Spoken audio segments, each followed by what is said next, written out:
how do we choose what treatment is best for which patient? In general, as an ENT surgeon, all patients need a healthy lifestyle. I tell all of them to eat healthy, take more fruits and vegetables, exercise regularly, and avoid alcohol and smoking. But in general, I want to say that all my patients, in general, need to breathe properly through their noses, because we know that God gave us our noses to breathe through them.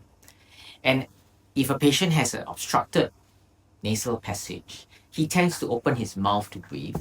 And when he opens his mouth to breathe, his jaw moves backwards, his tongue falls backwards, and the chances of the tongue obstructing the airway is higher.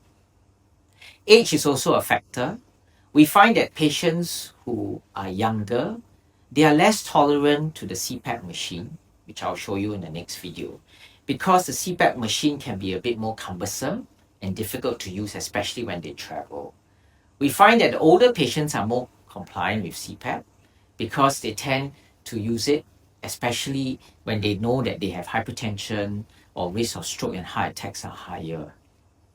Oral devices are basically those that hold your jaw forward. These devices can be used for patients with good dentition as well, because you can imagine that by holding the jaw forward, they can develop jaw aches as well as loose teeth. So one of the criteria is that they must have good dentition. Surgery is not for everybody. In general, we choose patients who will benefit from surgery, those with anatomical obstructions that we can identify during our nasal endoscopy examination of the upper airway.